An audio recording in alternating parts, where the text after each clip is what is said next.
In my opinion, 2018 has been a great yet tragic year for hip-hop. We finally saw the release of long-anticipated records like Astroworld, Kids See Ghosts, and the Carter 5, while simultaneously losing prominent talents like Mac Miller and X. In this video, I'm going to rank and discuss my top 10 albums that dropped this year. Before we talk about the worst albums of 2018, I just want to mention the shirts we made for release this winter season. We have really high quality rough spun hoodies and t-shirts with different variations of the Volksgeist logo on them. I'm giving a discount to my Instagram followers as well, so be sure to check that out. These shirts start at just $20, so I'm hoping I made them affordable for everyone. Thank you, and Merry Christmas. As an honorable mention, I'm gonna start with Lil Peep's Come Over When You're Sober Part 2. I loved the sleek guitars on this album, and Peep's singing was better than ever, but something in the way his label and producers altered the sound of the music didn't quite feel true to the spirit of his sound. At number 10, one of the biggest up-and-coming names in R&B, Black, dropped his second album this year, East Atlanta Love Letter. The follow-up to his highly acclaimed debut, Free Black, he takes the second album even further in terms of his well-known dark and moody aesthetic. East Atlanta Love Letter features subdued vocal performances and instrumentals that perfectly complement the deep emotional subject matter. Lyrical topics throughout the record discuss Black's love for his family and friends. East Atlanta Love Letter is a great R&B record and one of the most genuine albums to come out this year. Number 10. At number 9, Young Thug is one of the biggest names in trap music. He's known for his larger-than-life persona, rapid musical output, and melodic rapping. 2018 was the first year since 2013 that he dropped only one full-length project, this year's mixtape being called Slime Language. But Slime Language was vastly overshadowed by the EP he dropped in September. On the Run is only 6 tracks long, but it's actually longer than Pusha T's Daytona, so I don't feel at all uncomfortable including it on this list as an EP. On the Run contains some of Thugger's most melodic and interesting songs yet, with bangers like Sin and ballads like Climax. His collaboration with Elton John, High, is a noteworthy moment as well. On the Run is a super solid collection of songs from one of the most unique artists in the game.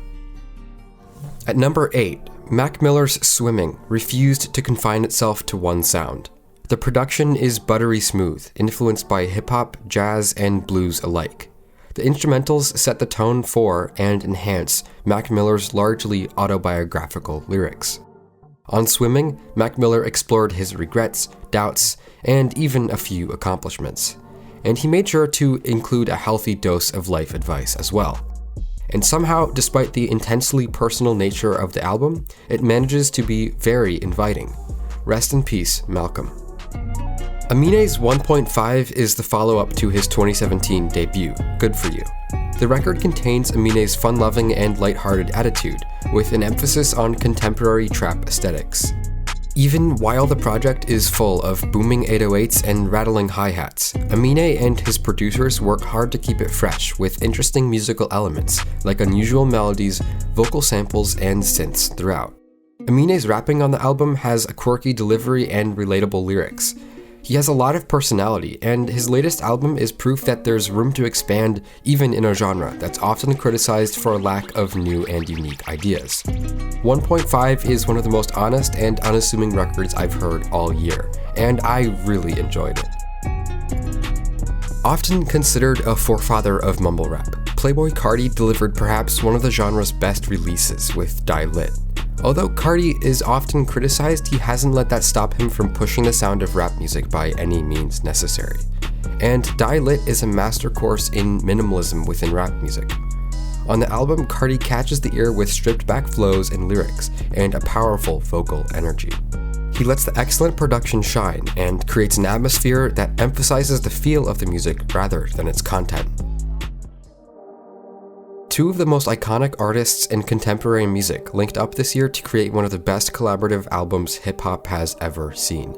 Kids See Ghosts was released during one of the most tumultuous times Kanye West has ever experienced in his career, while Kid Cudi had been fairly quiet for a while now. Kids See Ghost's greatest strength is in its ability to make the listener feel.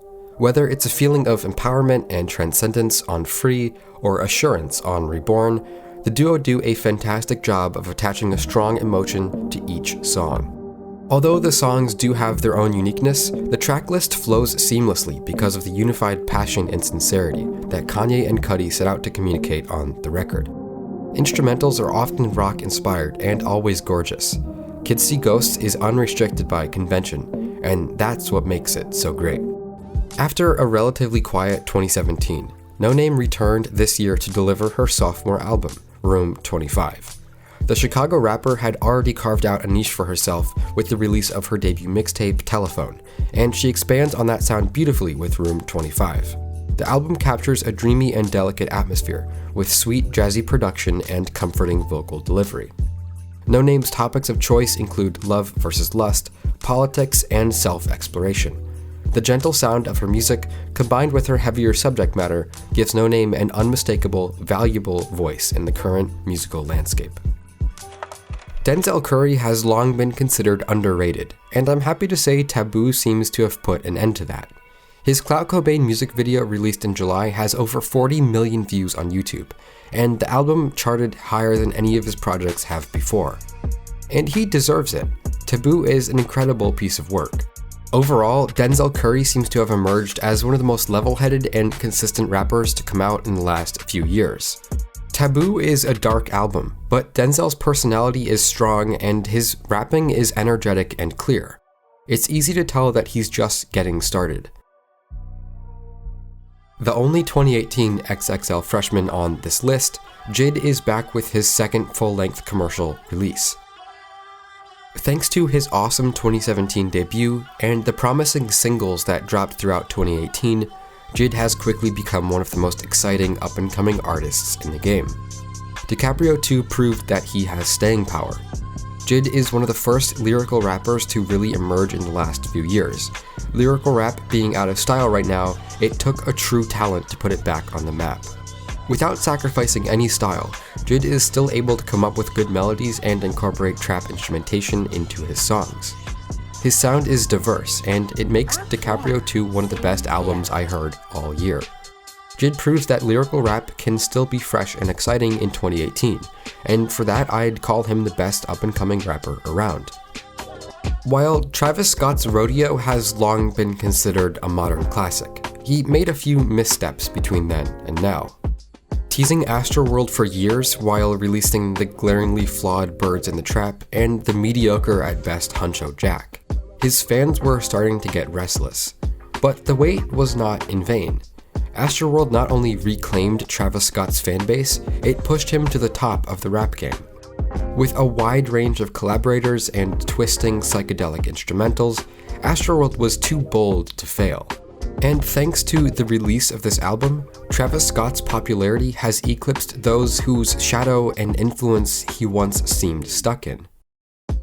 Travis Scott isn't a particularly personal rapper. Astroworld's true strength is the way it keeps us on the edge of our seats, with an unlimited supply of shocking, flashy bells and whistles. Travis Scott fulfilled his potential and made a true blockbuster. Hip-hop had a huge year in 2018.